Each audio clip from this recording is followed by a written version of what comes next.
गुरुदेव के बताए हुए मंत्र, गुरुदेव के दिए हुए इष्ट देव और गुरुदेव की बताई हुई उपासना साधना में कभी भी किसी भी तरह का हस्तक्षेप बर्दाश्त न करें। बहुत को बहते देखा ऐसे प्रवाह में बहते हुए कि वो पकड़ में नहीं आ रहे, चले गए, संसार की दलदल में पुनः फंस गए। कभी भी ऐसे तार्किक पुरुषों का संग न करे जो आपकी उपासना का खंडन कर रहे हो। ये गांठ बांध लीजिए, बहुत हानि हो जाती है, अश्रद्धा हो जाती है। बहुत संभालना है क्योंकि बहुत कोमल श्रद्धा होती है। ये सूक्ष्म विषय सत्संग है, इसको अच्छे से समझना। हमारा भाव बढ़ता चला जाए, तार्किक पुरुषों के द्वारा भाव घट जाता है और यहां तक कि नष्ट भी हो जाता है। जो विचारवान भक्ति वाले होते हैं उनको बहुत विलंब से भगवत प्राप्ति होती है, पर उन विचारवानों को जल्दी कोई भ्रष्ट नहीं कर सकता। ये बात समझना, क्योंकि वो ज्ञान विज्ञान संपन्न है, तत्काल हर बात को काटने की क्षमता रखते हैं। पर जड़ श्रद्धा वाला काटने की क्षमता नहीं रखता, वो तो आसक्त होने की क्षमता रखता है। अब उसकी अगर आसक्ति परिपक्व हो गई तो फिर भगवत प्राप्ति। शिल्पिल्ले भाई की जिसे चर्चा में आता कि उनका ब्याह हुआ तो वो अपने वही जो पत्थर का टुकड़ा उसे ठाकुर जी मानकर गुरुदेव जी ने दिया था, तो वैसे ही सजा कर ऐसे तो पति ने देखा बार बार, तो वो पति की तरफ देख ही नहीं रही थी। जब नया ब्याह हुआ तो उसने सोचा क्या है इसकी गोद में जो हमारी ओर ये देख ही नहीं पा रही, क्या है? बोले हमारे ठाकुर जी हैं।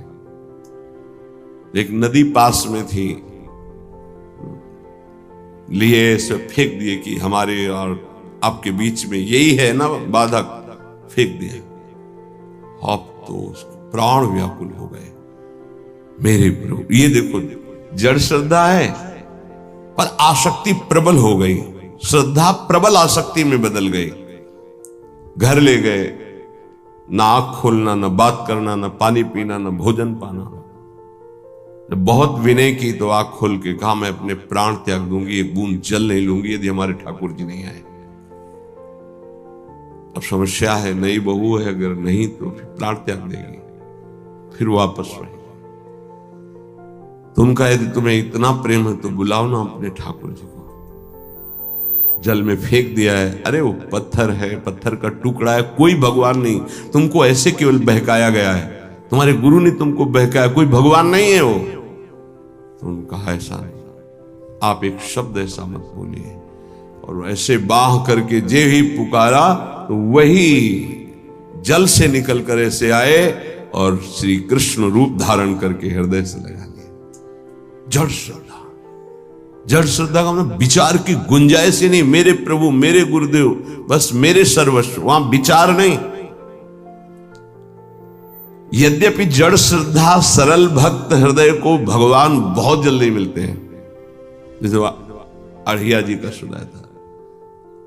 जैसे एक भक्त बस सुन लिया कि चतुरासी जी के गायन से प्रियालाल का रूप साक्षात्कार होता है, छुटी 84 भ्रमंते निर्खय जुगल किशोर, तो एक ही पद बनी श्री राधा मोहन जी की जोरी, गाय चरा रहा है गा रहा है, बार बार यही बनी श्री राधा मोहन जी की जोरी। पीछे से नूपुरों की धुनी आई तो मुड़ के देखा थे गौर श्याम जोरी पीछे पीछे चल रही। जैसे पूज्य महामहिम श्री जयदेव जी का रचित गीत गोविंद की महिमा है कि जब गीत गोविंद तो पीछे ठाकुर जी, वो एक बालिका मालिन की थी, पीछे ठाकुर। चतुरासी जी की महिमा ऐसी है, प्रिया प्रीतम, अक्षर अक्षर में श्यामा श्याम विराजमान, पीछे मुड़ के देखा तो प्रिया प्रीतम, बात की प्रिया प्रीतम ने। मदन टेर पे लता भवन में हरिवंश चंद्र जो मेरी सेवा में रहते हैं उनको बोल दो जाकर भूख लगी है, कढ़ी ये बनाकर भोग लावे। वो आकर महापुरुष से बोले कि जुगल जोरी सरकार ने ऐसा ऐसा, तुम्हें कैसे? बोले पद गा रहा था बनी श्री राधा मोहन जो की जोरी, इंद्र नील मणि श्याम मनोहर, 7 कुंभ तन गोरी, पीछे देखा नूपुरों की झनकार, तो प्रिया प्रीतम। महाप्रभु तो कैसे हमारे करुणामयी जोरी की एक चरवाहे को, जो मुनि मन ध्यान धरत नहीं पावत, बहुत सरल भक्त को बहुत जल्दी भगवत प्राप्ति हो जाती है, बहुत जल्दी हो जाती है। बस उसका कुसंग ना होने पाए जब तक प्रबल आसक्ति ना हो जाए। सरल भक्त को इन विचारवान तार्किक जनों का संग नहीं करना चाहिए, इससे उनकी श्रद्धा में शिथिलता आ जाएगी, अनुभव शून्य हृदय होने लगेगा, कृपा जो हुई है उसका भी अनुभव नहीं होगा। बहुत बचो संग से। इसीलिए कहते हैं कि अपनी दिनचर्या करो, कमरे में घुस के बैठ जाओ, नाम जप करो, पड़े रहो, मिलो मत किसी से। ये जो कह रहे हैं इसका मतलब समझो, बाहरी हवा लगेगी, आंतरिक निष्ठा में फर्क पड़ जाएगा। विचारवान अगर साधक है, श्रद्धावान है, तो उस पर कोई फर्क नहीं पड़ता। जैसे विचारवान साधकों से बहुत तर्क किया जाता है, हे शास्त्र वो शास्त्र वो शास्त्र की बातें, दौड़ा दौड़ा के उनको वहीं खड़ा कर दिया जाता है। आखिरकार रस का स्वरूप क्या है वो अपने आप। पर ये सब बुद्धि की दौड़ भाग है, विश्राम मिलेगा सरल भाव से। संत सरल चित जगत हित जान स्वभाव सने। भागते भागते जब थक जाता है तब भगवान की शरण में आता है। आना तो पड़ेगा ही, हरि शरणम सनकादि बोलते हैं तो औरों की बात क्या। विरोधी संग पतन, उपासक सावधान, ये प्रेम का मार्ग है। विरोधी संग से बहुत बचना चाहिए। जैसा संग होता है वैसा रंग चढ़ने लगता है। भक्त को भगवान के स्वरूप का ज्ञान, भगवान का दर्शन, भगवान के साथ खेल खेलने का सौभाग्य, 3 बातें जो प्राप्त होती है ये ज्ञानी को नहीं प्राप्त होती है। भगवान के प्रेम स्वरूप, भगवान का दर्शन, संभाषण और भगवान के साथ खेलना, ये नहीं। ये बड़ी दुर्लभ बात भक्ति से प्राप्त होती, इसलिए सर्वोपरि भक्ति।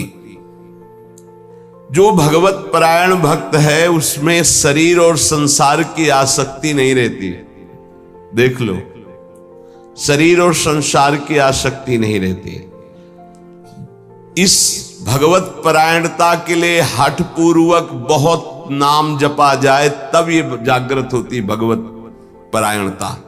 हठ पूर्वक शब्द आया है। हठ पूर्वक हमको नाम जप करना बहुत कठिन है। नाम जप करना, बातें बना लेना अलग बात है, नाम जप करना बहुत कठिन है। अगर नाम जप हठ पूर्वक करोगे तो संसार शरीर की आसक्ति नष्ट हो जाएगी, भगवत परायण हो जाओगे, भगवान के तत्व का ज्ञान हो जाएगा, भगवान से प्रेम हो जाएगा, भगवान का साक्षात्कार हो जाएगा, भगवान से वार्ता होगी, भगवान के साथ खेलोगे।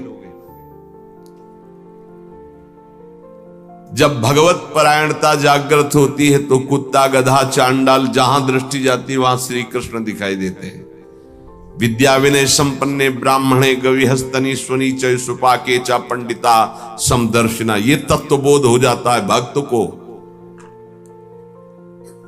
क्योंकि उसकी दृष्टि भगवत स्वरूप हो गई तो पूरी सृष्टि भगवत स्वरूप हो गई। किसकी? जो हठ पूर्वक नाम जप करता है। हठ पूर्वक मतलब स्वाद नहीं मिल रहा, कोई रुचि नहीं, पर गुरुदेव ने कहा इसलिए मुझे जप करना ही है। जब बिना किसी प्रयास के भगवत स्मरण चलने लगे, बिना कोई अटकल लगाए कि अरे सब में भगवान है और भगवान दिखने लगे, तो समझ लेना चाहिए कि अब हमारा कार्य पूरा हो गया है। सर्वत जैसे साधक देखेगा तो पहले स्त्री पुरुष दिखाई देगा, फिर भावना करेगा कि इसमें श्री भगवान है, लेकिन परिपक्व जब हो जाएगा तो ये ढांचे नहीं दिखाई देंगे, केवल भगवान दिखाई देंगे। साधक हठ पूर्वक भजन करता है, लेकिन जब परिपक्व अवस्था आती है तो भजन करना, सोचो कितना आनंद होगा। भजन करना नहीं पड़ रहा, स्वाभाविक भजन हो रहा है, स्वाभाविक स्मरण हो रहा है। देखो, जल जड़ है, जल तत्व जड़ है, पर इस जल में जब रगड़ पैदा की जाती है तो बिजली पैदा हो जाती है। इसी प्रकार जो भक्त इस जड़ जिह्वा में नाम की रगड़ पैदा करते तो इसे आध्यात्मिक अग्नि पैदा हो जाती है। यही सब पापों को भस्म करके, संचित कर्म को भस्म करके ये भगवत प्राप्ति कराती है, ये समस्त विकारों पर विजय प्राप्त कराती है।